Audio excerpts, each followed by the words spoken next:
Charadis, une émission de Radio Zinzine réalisée en collaboration avec Ruth Stegassi.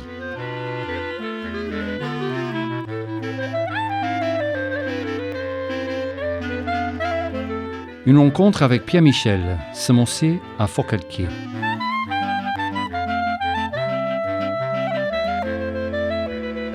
Cet entretien fait partie d'une série d'émissions mensuelles qui portent sur l'évolution sociale et économique de notre région à travers le portrait des gens qui y sont nés ou qui y vivent depuis longtemps.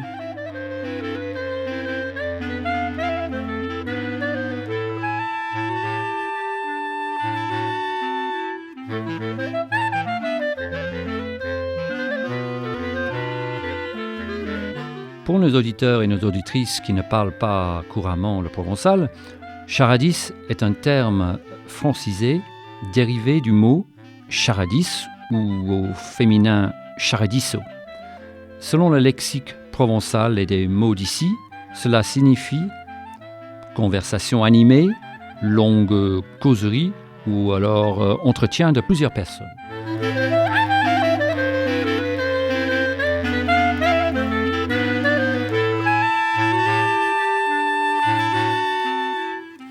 Pierre Michel était un humaniste, on pourrait dire, en tout cas un personnage qui a marqué Forcalquier assez longuement, quelqu'un qu'on pouvait rencontrer il y a encore quelques années, régulièrement sur le fameux marché de Forcalquier, notamment avec son ami Pélissier, avec un ou deux autres vieux personnages de la ville, avec ce visage avec des traits réguliers, avec un grand front, avec surtout ces rides au coin des yeux qui exprimaient une bonté malicieuse, on pourrait dire, qui reflétait bien le chrétien qu'il était, issu d'une famille qui vient du pays depuis longtemps, en fait, à la limite des Hautes-Alpes au départ, et puis à Forcalquier, lui-même étant né à Forcalquier, et ensuite ayant grandi sur place, ayant traversé la Seconde Guerre mondiale, à l'époque où il avait entre 16 et 20 ans, ayant refusé le STO, ce qui fait qu'il se planquera un moment.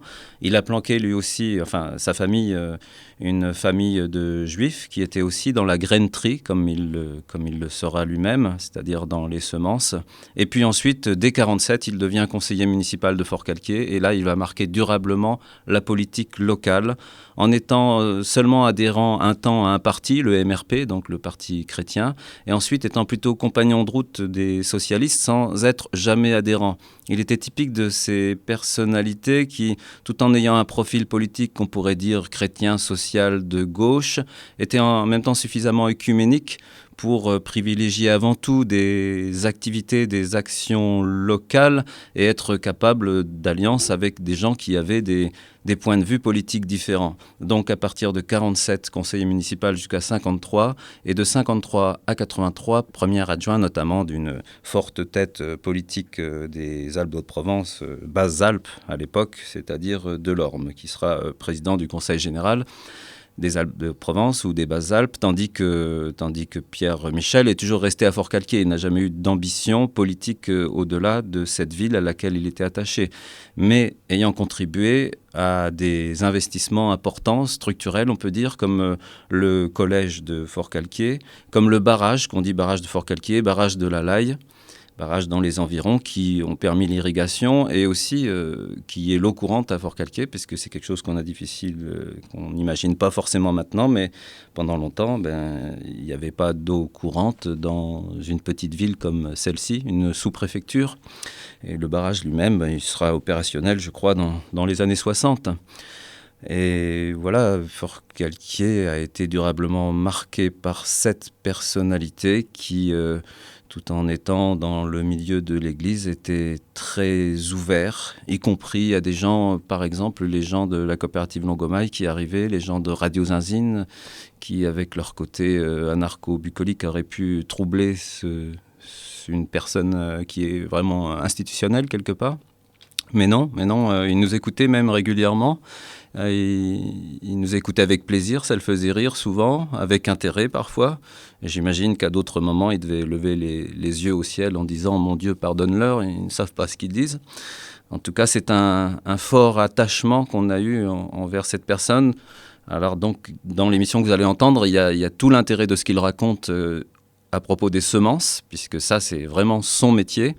Et il y a aussi un attachement, une reconnaissance envers quelqu'un qui a su être ouvert vis-à-vis des gens qui n'étaient pas du pays quand ils arrivaient. Et il commence à nous raconter sa filiation, c'est-à-dire comment il est arrivé à son métier à travers l'histoire de sa famille. Il faut dire qu'on a un certain pincement au cœur en diffusant cette émission, parce qu'on aurait aimé qu'il l'entende, puisque Pierre Michel est mort le 27 avril 2005 d'un arrêt cardiaque. Et donc, il n'aura malheureusement pas eu le loisir d'écouter cette émission. Tous ses proches auront de la sorte un de ses derniers témoignages, sans doute. Et il faut dire aussi qu'il y avait beaucoup de monde à son enterrement, que c'était aussi un enterrement où il y avait des gens d'un peu tous les milieux, et que ça a été l'occasion de rappeler cet itinéraire et cette histoire très dense. Mes grands-parents faisaient partie de ce type d'agriculteurs, quoi. Ils vivaient beaucoup sur leur propriété, je veux dire pas repliés sur eux-mêmes, mais d'abord à l'économie. Il n'y avait pas les marchés qu'il y a maintenant. Ces marchés de graines là, que je vous dis, ça s'est aussi énormément ouvert par les échanges internationaux. Avant, les économies étaient beaucoup plus locales, quoi. Par exemple, Forcalquier, c'était un gros bourg local. Eh ben, ça a drainé l'activité agricole de 50 km autour, quoi. C'est-à-dire que maintenant, il y a de tout partout, quoi. Toute provenance. C'est un peu comme dans les supermarchés, les légumes. Oui. Vous avez du Maroc, de l'Espagne, d'Israël. Non, moi, je suis arrivé après, bien entendu. Mais ce qui a modifié les structures de l'agriculture chez nous, c'est les conséquences de la guerre de 14. C'était un vrai désastre. Parce que ça a supprimé pratiquement, je ne sais pas, peut-être au moins la moitié de la génération active qui elle, aurait renouvelé la population, parce que c'était des jeunes, ils se seraient mariés, ils auraient eu des gosses, tandis qu'il y a une troupe terrible. Moi, je vois la famille de ma mère, hein. Ils étaient 5 à la petite campagne qui est en dessus Intermarché, Saint-Marie, où vous êtes venus là, pour la charge des graines. Là. On avait converti un atelier, nous, quand il n'y avait plus de troupeau. Eh bien là, mon père, lui, il était de la classe 11, 91, né en 91. Il avait donc fait 3 ans de guerre, plus 4 ans de guerre, 3 ans d'active, sans être démobilisé. Il a continué en faisant 4 ans de guerre de 14. Il a été remobilisé en 40, mais enfin, c'est autre chose. Mais pendant ce temps, sa belle famille, les Bernard, ils avaient 2 fils. Ils ont été appelés en 17 pour la fin de la guerre. Alors ils avaient besoin il y avait tellement eu de pertes qu'ils ramassaient tout. Les jeunes à 18 ans, arrivaient au front, ils se faisaient mettre minables. Et là, il y a eu une hécatombe terrible. En 6 mois, eux deux ont été liquidés. Ma mère, elle était gamine. Sa sœur, il y avait eu un autre fléau que la guerre. Enfin, ça faisait un peu partie, c'est la grippe espagnole, vous en avez entendu parler. Il y a eu une espèce de diphtérie qui avait causé des tas de décès. Ben là, elle avait une sœur qui était décédée. Enfin, toujours est-il que tous ces deuils ont fait que... Moi, vous l'avez connu, Paul Nalin, le docteur, là, qui est de la famille. Là. Il me dit, mais ton grand-père, il est mort le jour où les cloches ont sonné à Forcalquier pour annoncer la fin de la guerre. J'étais foudroyé. Ce qui fait que cette histoire de la guerre de 14, dans la famille de ma mère, ça réduit une famille de 5 gosses, un couple de 5 gosses, à ma grand-mère et ma mère. Vous voyez ? Et alors, comme ma mère était la plus jeune de la famille, elle était gamine, sa mère était pas la plus première jeunesse, et puis 2 femmes, qu'est-ce que vous voulez qu'elles fassent, ils ont affermé à une famille logée qui est restée 50 ans, toute leur vie d'ailleurs.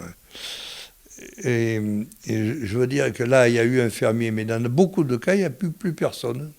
Ça a été des foyers ruraux disparus, purement simplement.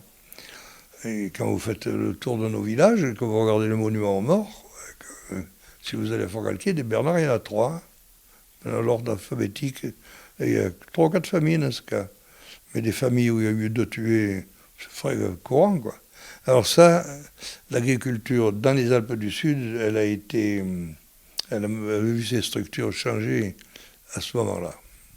Pourtant, on a l'impression que jusque dans les années 70, il y avait encore une vie agricole. Ou bien est-ce que... C'est vrai aussi.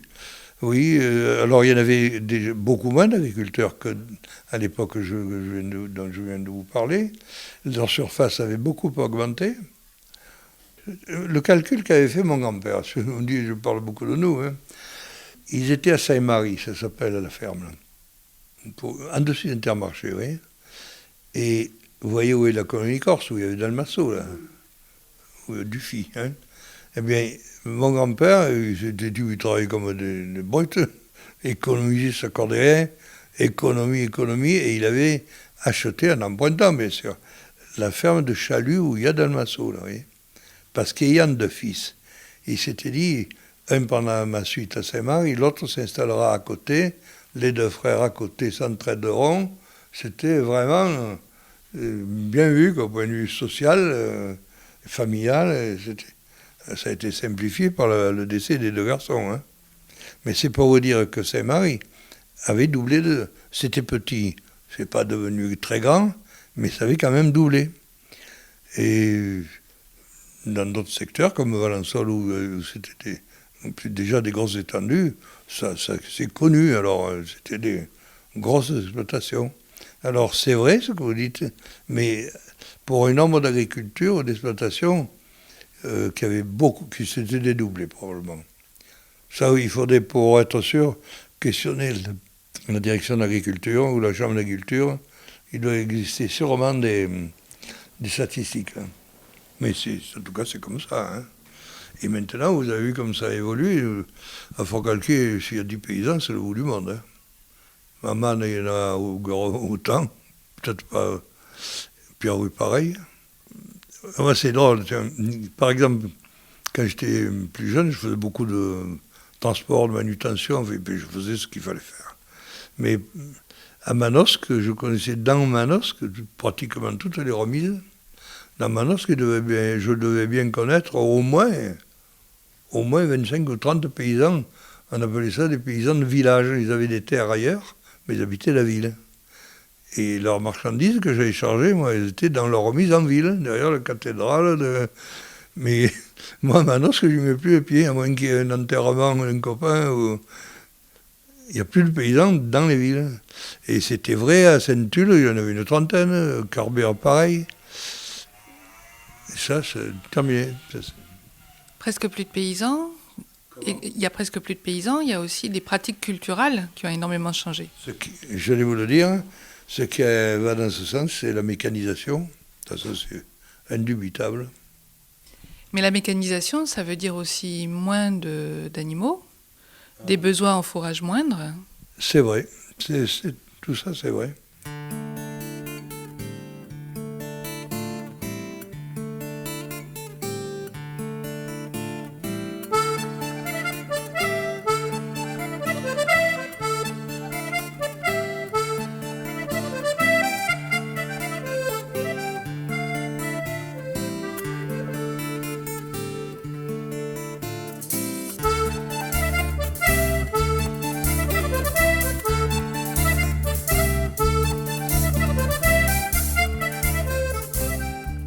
Nous poursuivons l'entretien avec Pierre Michel qui nous parle encore du temps de ses grands-parents.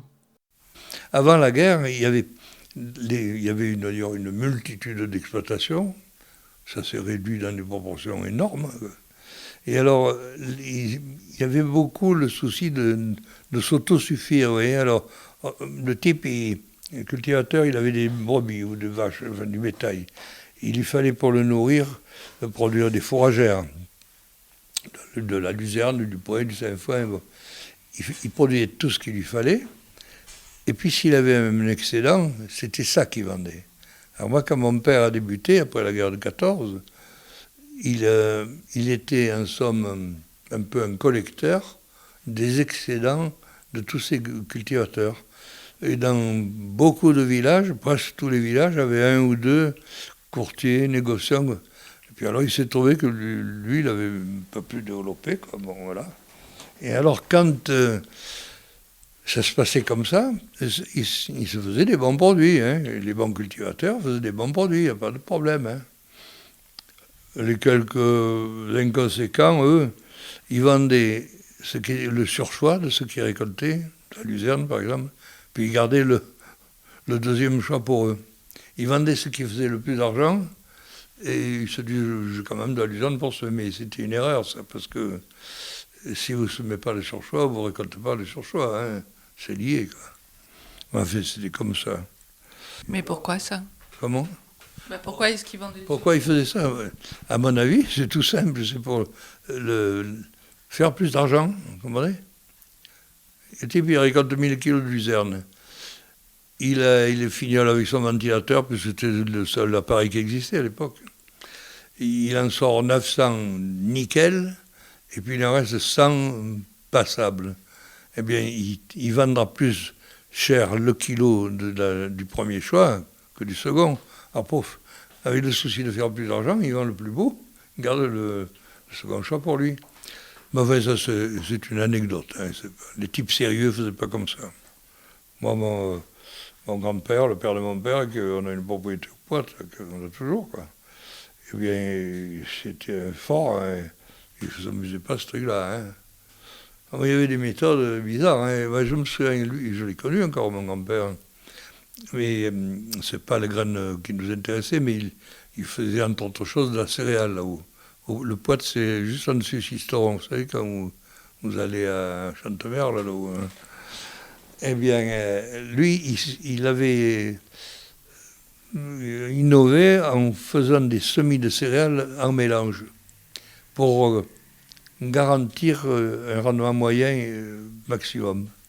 Si une variété vous trahit, hein, que le climat ne convient pas, vous connaissez un échec, telle autre variété peut très bien s'en accommoder et réussir. Alors si vous mettez les deux ensemble, vous sauvez les meubles en tout cas.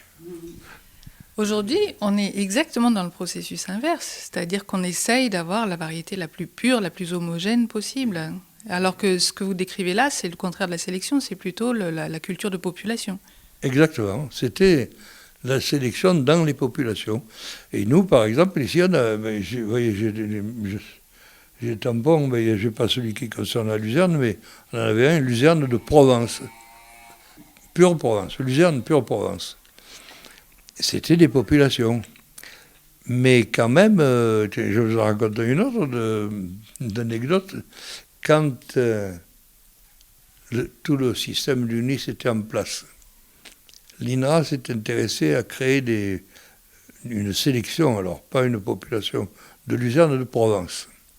Ils avaient déjà des flamandes, parce que sur le marché, si vous regardez la carte de l'Europe, les pays du Nord sont majoritaires par rapport aux pays du Sud, et ils sont plus gros consommateurs de luzerne de type flamand que de type méridional, mériditerranéen, vous comprenez ? Alors, le gros marché, ils avaient de l'avance donc dans la création des flamandes. Il y en a un tas au catalogue des variétés, et il n'y en avait pas encore au point de vue Provence. Et comme j'étais très très en rapport avec l'INRA, je leur faisais beaucoup leurs semences de base de luzerne, trèfle violet, soja, pois protéagineux, que c'est encore plus de spécialités, quoi. Et là, il m'avait dit, puis là, on cherche des bases, des semences de départ. Alors, j'avais donc fait une recherche, c'est intéressante, hein, dans toute la moyenne vallée de la Durance, quoi. Disons de la Ragne à Pertuis, oui. Mais là, je connais tous les champs, toutes les fermes, hein. Et finalement, de sondage en sondage, de vérification de fleurs, de vérification de la forme des racines, vous voyez, tout ce qui caractérise et qui différencie les Provences, les luzernes de Provence des luzernes de flamandes, ça m'avait amené à m'arrêter chez un ami que je connaissais très bien et qui était le détenteur de la plus pure luzerne de Provence, population. Alors là, ayant négocié ça, Et on m'a dit, mais il faudrait quand même trouver la généalogie, un peu les origines de cette luzerne. Et c'est le cultivateur en question, c'est un type très bien. Il a toutes ses archives tout en ordre. Il a consulté ses archives à lui, les archives de son père. Ça l'a mené en 1900 par là. Et on a retrouvé une luzerne vendue au quai de la Mégisserie, chez Villemorin-Andrieux. Ah putain, on a tout retrouvé, semet l'année, ressemet l'année, tout. Alors à partir de ça, il s'est fait des travaux de sélection alors, à Versailles. Alors, et ça a donné la luzerne Magali. Qui, elle, n'est donc pas une luzerne population. C'est plus une population, c'est une sélection, une variété. Qu'est-ce que vous en pensez, vous, de ça, de ce qu'on appelle variété et qui est en fait le contraire d'une variété, puisque c'est au contraire très homogène? Je suis bien obligé de vous dire que une variété bien réussie, c'est mieux qu'une population. Une population, c'est pas homogène. Vrai. Non, mais vous le disiez vous-même que ça permettait de résister aux aléas, oui, aux maladies, aux attaques. Oui, mais bien sûr. Alors, quand d'une population on extrait une sélection, une variété, on tient compte de ces caractéristiques intéressantes pour les perpétuer. On laisse tomber ce qui est mauvais, on garde ce qui est bon.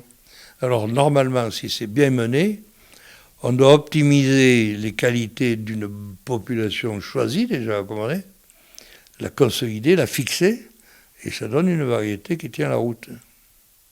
Alors là, ça avait donné naissance, je vous dis, à Magali, et on était en Provence, Mireille, je ne sais plus plusieurs comme ça.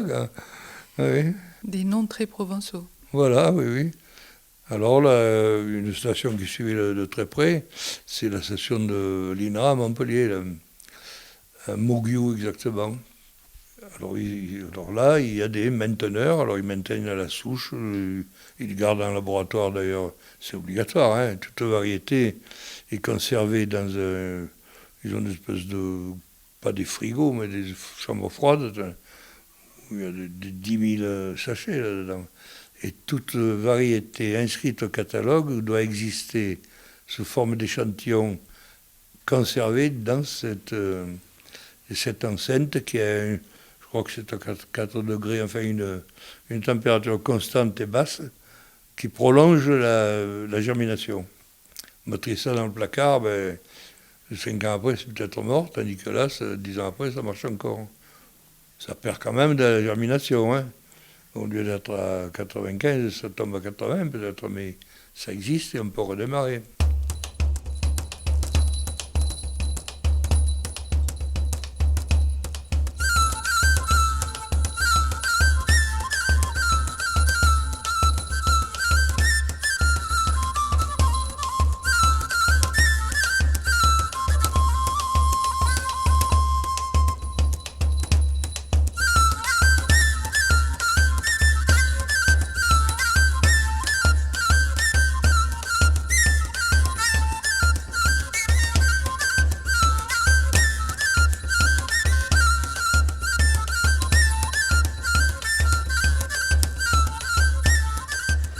La disparition progressive des fermes a obligé Pierre Michel à élargir son rayon d'action.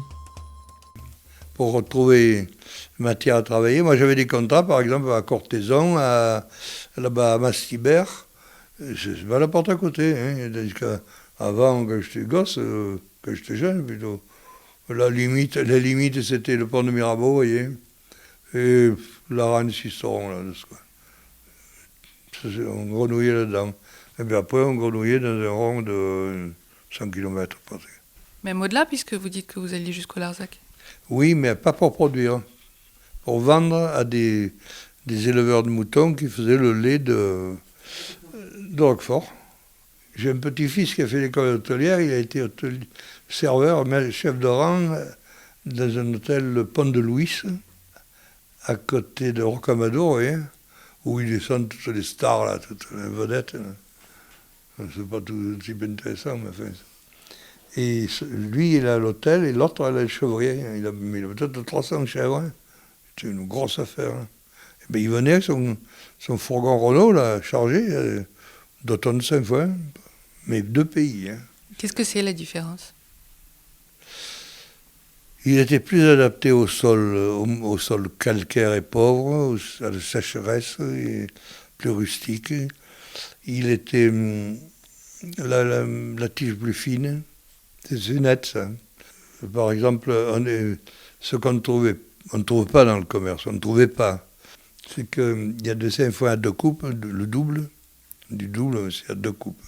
Quand on a fait une coupe, il remonte. Évidemment, s'il ne pleut pas du tout, si on est au Sahara, il ne remonte pas. Hein. Mais normalement, il recoupe, on a une jolie petite coupe fine après. Et sinon, il y a le simple qui, lui, ne produit qu'une coupe. Alors ça, c'est rare, c'est un peu une spécialité de la région. J'imagine que c'est comme ça parce que la nature l'a créé. Quoi. La sélection naturelle a fait que à Vaumeil, par exemple, eh bien, le simple vient tout seul, l'autre, il ne fait pas des miracles. Alors, mais là, j'avais cherché dans les montagnes des souches. On avait bûché la question. Hein. Et alors, on était arrivé à constater aussi que le sainfoin simple était plus mellifère que le double, par exemple. Alors, les chercheurs disaient, mais pourquoi ? Eh bien, on avait, à force d'essais, de comparaison, de comptage, vu que la hampe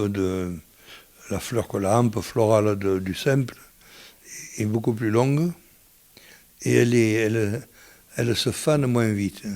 Autrement dit, les abeilles ont plus de temps pour butiner le nectar. Là, on le fait remarquer, ça fait bien un tableau. Hein. Mais pour les brebis du Larzac, ils s'en foutent. Hein. Mais enfin, l'apiculteur, pas pareil. La preuve, c'est que tout le monde l'avait remarqué. Alors voilà, ce sainfoin simple, ben là, le Larzac, il en raffolait. Là, vous en parlez au passé, on n'en trouve plus. J'en parle pratiquement au passé. C'était lundi dernier, un animateur de l'agriculture de la région, il me disait, putain, vous gommerez. Il me dit, depuis qu'il n'y a plus le Michel, il n'y a plus moyen. Alors, moi, ça m'arrive encore de recevoir des coups de téléphone du fin fond du Var ou des gens que je ne connais pas, hein, ou vers Montpellier, là-bas, dans les Cévennes. Et ils demandent du sainfoin simple. Ah, non, mais c'est terminé. Hein. Putain, je suis plus bon. Je suis bon, plus que bon à la casse. Hein. Voilà, alors là, il y a toujours du sainfoin sur le marché. Mais c'est pas compliqué, hein. Passer un coup de téléphone à tel quartier de Paris, vous en collez 50 tonnes. Hein. Ça transite beaucoup par l'Italie, et ça vient beaucoup de l'Europe centrale. Et quand on dit de l'Europe centrale, ça peut venir d'Iran, de beaucoup plus loin. Hein. Mais c'est des sainfoins, alors ça germera bien, ça dépend des livraisons. Hein.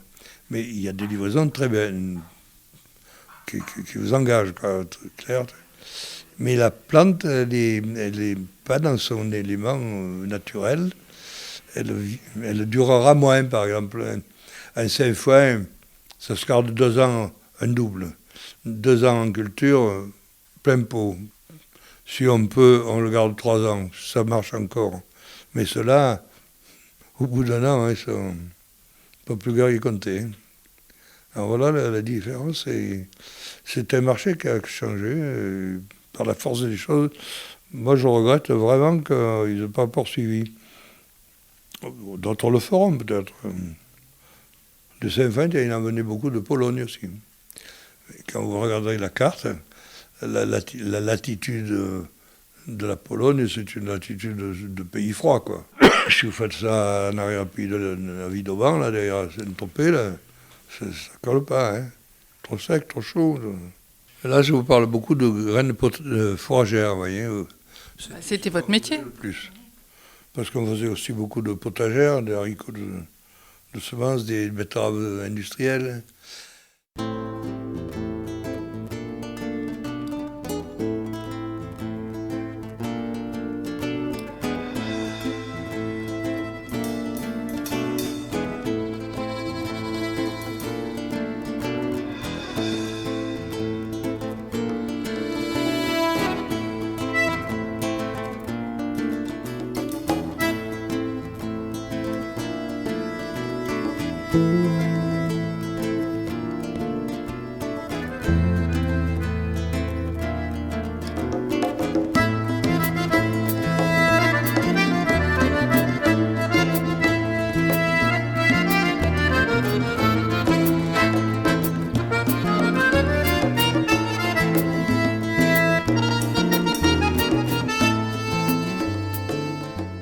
Moi, je sais que et je suis persuadé d'avoir raison, hein, c'est que le Sud-Est n'est pas riche.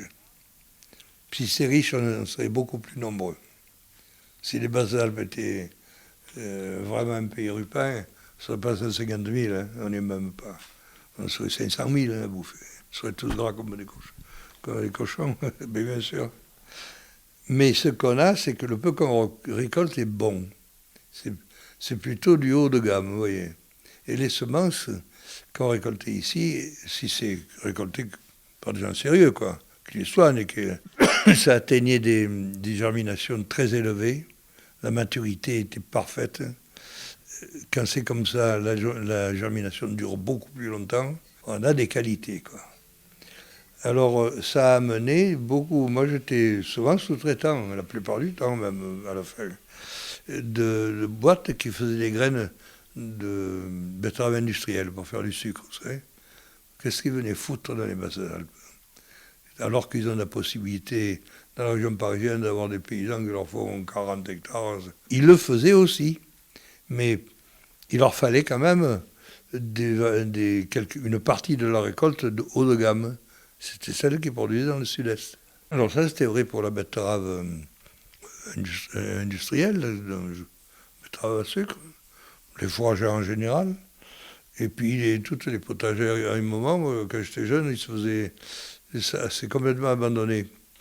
Et des carottes potagères, mais par wagon, hein. Les betteraves rouges, là, oui, potagères. Mais toutes les terres qui étaient utilisées pour ces cultures, industrielles, c'était des terres en moins pour la petite polyculture locale aussi. Oui, ça c'est... Et donc pour les variétés locales aussi. Ah oui, ça, c'est sûr. Pour revenir à l'exemple des betteraves industrielles, on n'a pas de variété ni de population locale. Hein. C'est tout les obtenteurs, c'était des Allemands, des Strube ou des Suédois, la SES, mais des maisons de premier plan, hein, au point de vue sélection, c'est extraordinaire. Mais qu'est-ce qui venait mettre ces betteraves sucrières ici? C'était le GNIS, justement, le groupement national? C'était, ça n'a pas de rapport. C'était les établissements coopératifs ou privés, beaucoup plus privés que coopératifs, qui avaient créé leur variété, qui les maintenaient, qui les reproduisaient et qui se conformaient aux directives et aux règlements du GNIS, justement. Le GNIS, c'était une espèce de tuteur, de contrôleur, de garant, de certificateur. Mais sinon, le reste, c'était tout au risque et péril du privé qui faisait sa production. Vous avez, par exemple, quand vous partez de Manosque, vous allez à Aix par l'autoroute, vous passez devant la zone industrielle de Saint-Maurice, mais à droite, il y a de le planque, des bâtiments ocre, il y a des serres, là. Eh bien, c'est un type qui est de Maison Lafitte, hein. Beaucoup travaillé, lui, moi, bon copain. Lui, il est multiplicateur de Strube, notamment, qui est une très grosse boîte allemande.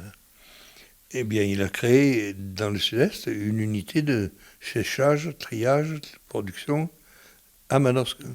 Actuellement, ça tourne au ralenti, parce que le marché n'est pas terrible, quoi, le marché européen. Quoi. Mais sinon, c'est vous dire, alors lui, comme un grand, il est venu, il a trouvé des relais comme moi, et d'autres, hein, pour mettre en place des cultures, choisir les agriculteurs. C'est un type qui faisait un gros tonnage. Hein. Tout ça parce qu'il y avait, je vous dis, les conditions climatiques qui favorisaient la fabrication d'un bon produit.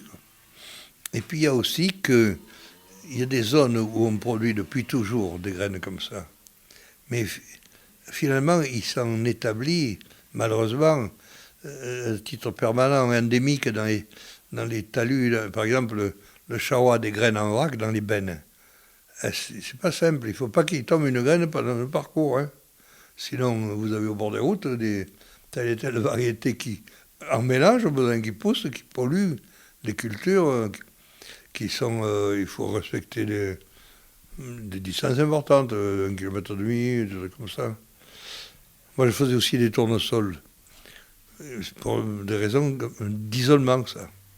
Mais parce que le tournesol risque moins de se reproduire, ou la betterave sucrière, c'est ça? Non, le tournesol, il est très très sensible à l'hybridation. Et quand vous faites des semences de base, il y a des M0, M1, M2 selon les générations, vous voyez, on exige, la plus grosse exigence que j'ai eu à respecter, moi, c'est 5 km à Vol-d'Oiseau. Amusez-vous sur une carte de l'IGN, de chercher les fermes isolées de 5 km. Ça devient calé. Hein.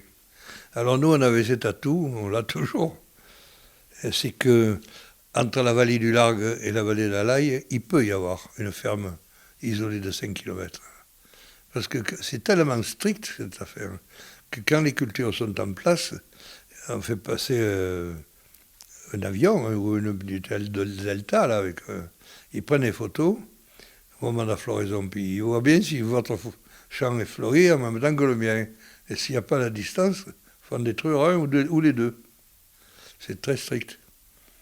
Alors, le fait, là, ce qui nous aidait, c'est la topographie.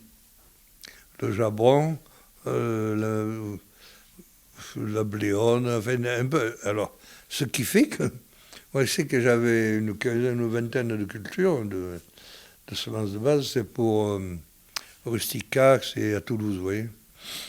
Des gens impeccables, hein. On a eu que des bons souvenirs. Là. Mais pour voir 20 parcelles qui étaient souvent pas grandes, 30 arts, vous voyez, quand vous démarrez une variété, vous démarrez petit, hein. Eh bien, on virait pendant 2 jours, hein, parce que les champs étaient éloignés les uns des autres. Et comme après, il faut les contrôler, réparer, ça prend du temps. Hein. Mais c'est intéressant. À faire, c'est sûrement intéressant, mais j'étais en train de me dire que ça avait dû bouleverser la géographie locale de l'implantation des terres et des exploitations. On l'a modifié, c'est sûr, mais je crois que la modification était en cours, vous savez. Le type qui se rabattait sur des betteraves industrielles ou qui abandonnait peut-être de la luzerne ou une fourragère, vous voyez, c'est qu'il avait déjà supprimé le troupeau. Pourquoi il a supprimé le troupeau? Parce que la grand-mère est trop âgée, parce que la belle-fille ne veut pas le faire, parce que si, parce que ça sent mauvais, parce que ça crotte, ça mène des mouches, bon, vous voyez, il y a 36 000 raisons. Alors, ça a plutôt été ce dont je vous parle, des cultures spéciales de remplacement des activités traditionnelles, que l'inverse. Ah oui.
En 1997, Pierre Michel a pris sa retraite.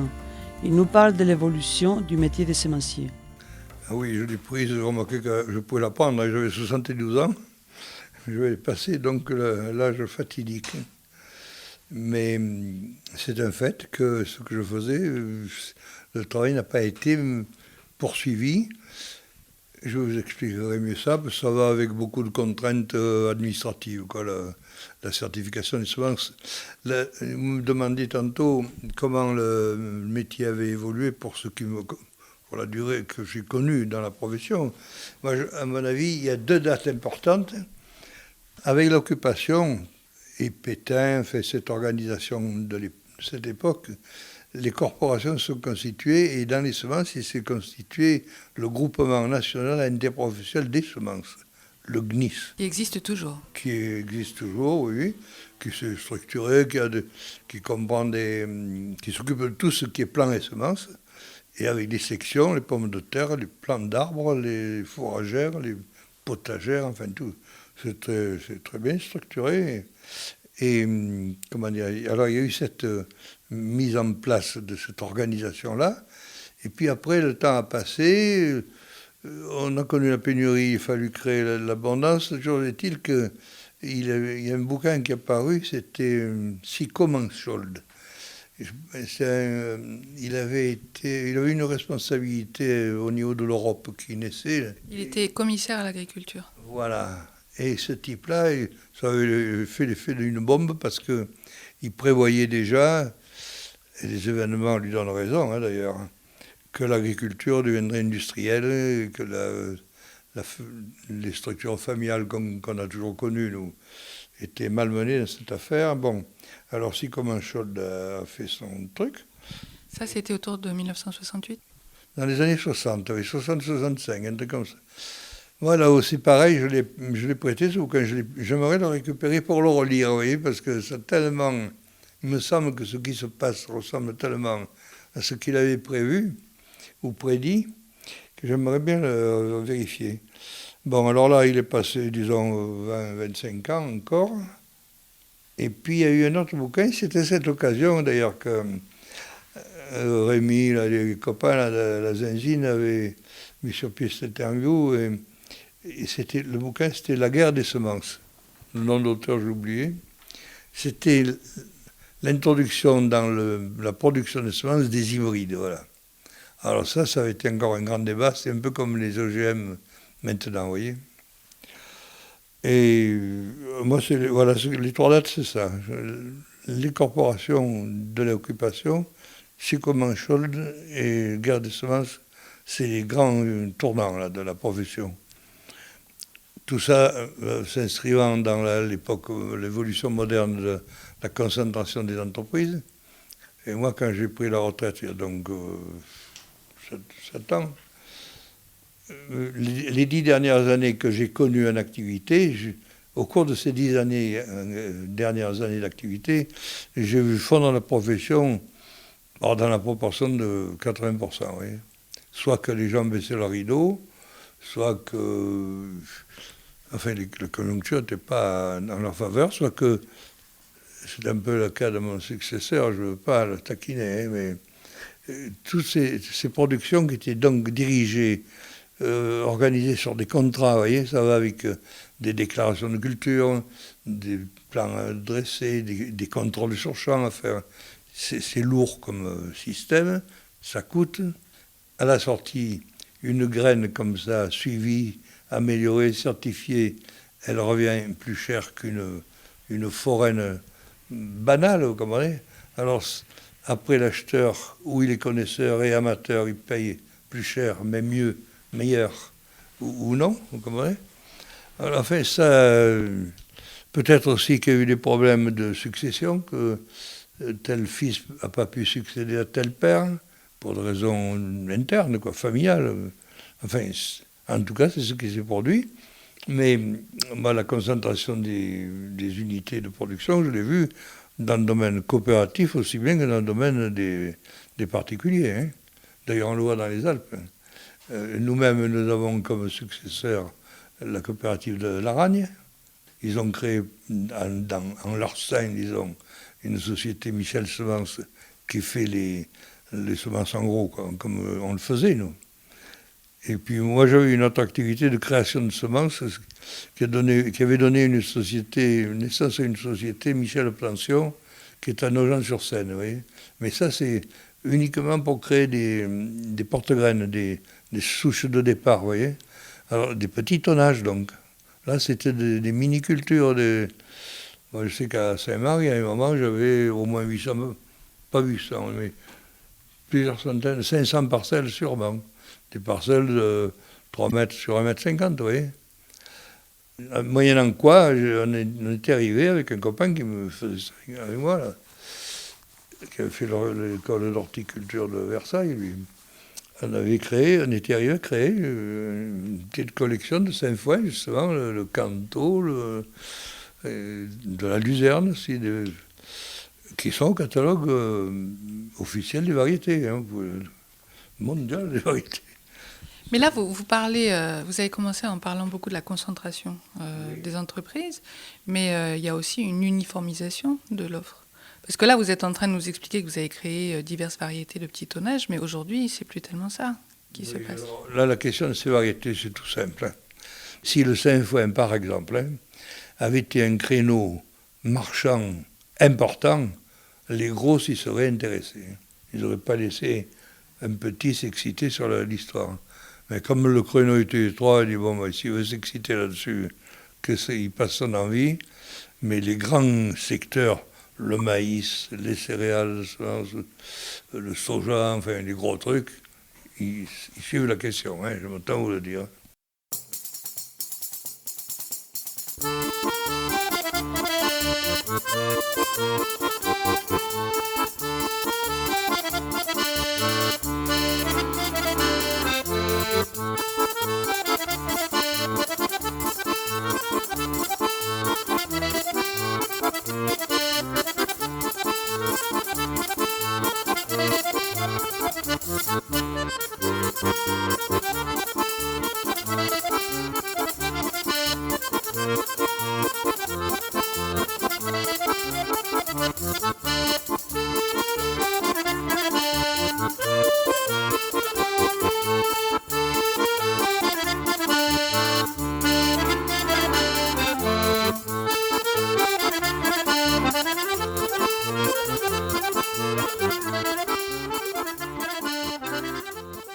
Oui, moi, je vous dis ce que j'ai vécu, on pourrait le développer, mais j'ai l'impression d'assister impuissant à une évolution, à la mise en place d'une nouvelle agriculture qui sera encore plus concentrée, avec des unités encore plus importantes, avec un nombre de cultivateurs diminué, vous voyez.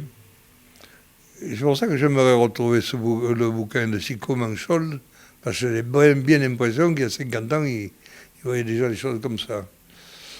Vous le voyez là, la pression des OGM, là. Ça a été le cas au moment de la guerre des semences, avec l'introduction des hybrides. Les hybrides, puis dans les potagères, c'est tout hybride maintenant. Et ça a été un remue-ménage maison. Mais là, on va, par la force des choses, vivre la même chose avec les OGM. Vous voyez, il y a déjà des États qui tolèrent, même la France, en douce, ils en autorisent des mises en place. Dans la Dour, là-bas, il y a des problèmes. Alors, il va rester deux agricultures, à mon avis. Quand je regardais le Tour de France avant-hier, je regarde, putain, quand on voit ces plaines à Chartres, avant d'arriver à Chartres, du blé, à perte de vue. Mais des champs comme ça, on n'en a pas un, nous, ici. Il faut un peu aller à Valençol aussi. Et encore. Moi, je continue à être abonné à des revues professionnelles ou agricoles. Et dans la France agricole, il y a une part de publicité sur le matériel. Vous avez vu, si vous êtes abonné, les tracteurs sont énormes, les semoirs sont énormes, les rampes de traite de désherbage, 25 mètres. Enfin, quand on voit les terres de Chartres, on se dit heureusement qu'ils ont ce matériel, et puis ils ont sinon, comment il faudrait. Alors il restera, à mon avis, cette agriculture-là, et l'agriculture de nos pays à nous, de plus petite dimension, qui seront liées à une autre agriculture. C'est comme ça, par la force des choses, qui sera bivalente. Le tourisme, par la force des choses, ce sera un complément, je crois. Regardez par exemple les Magnans, pour vous. Vous avez quelques gîtes là-bas. Oui. Mais s'il n'y avait pas ces gîtes-là, qu'est-ce qu'il y aurait à la place? Un tas de pierres. Vous les avez sauvés, ces immeubles, en leur donnant cette destination. Tandis qu'avant, il y avait les petits paysans, ils faisaient leur train. C'était peut-être pas formidable. Hein. Le niveau de vie, c'est quand même élevé. Hein. Il y a pas, dans les fermes. C'est indéniable, ça. Mais il y en a beaucoup qui ont perdu leur travail. Ah, exactement. Oui, alors ils l'ont perdu, mais il y a eu aussi un appel de main-d'œuvre de la ville. Et nous, dans notre région, les Alpes du Sud, c'est un événement très important. Le Grand Delta, quoi, l'aire marseillaise, là, Toulon, Avignon, Aix, tout ça, là, Berne, ça a appelé une main-d'œuvre énorme. Que l'agriculture ne pouvait pas combattre sur le plan des salaires. Comme un type aller simple ouvrier, manutentionnaire ou ouvrier d'entretien à Shell ou à La Vera, ben, il gagnait mieux sa vie que s'il était employé de son père à Manosque, la Bruyane ou comme on est. Avec d'autres avantages, les horaires. Alors, le fait qu'on soit si près aussi de cette aire marseillaise, il ne nous faut plus qu'une heure maintenant pour y aller. C'est une sacrée concurrence. Mais sinon, je le vois comme ça, moi. 2 agricultures, des zones de pointe, le centre, le nord, tout ça. Et puis des marginaux, là, les massifs montagneux. On en fait partie. Eh bien, ça s'adaptera, hein.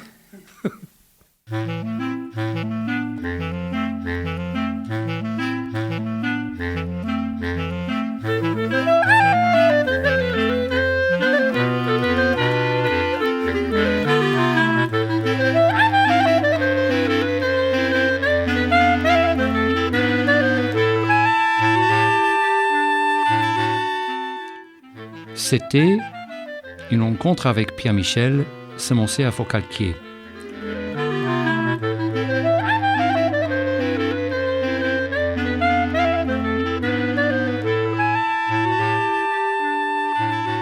C'était Charadis, une émission réalisée par Radio Zinzine en collaboration avec Ruth Stegassi.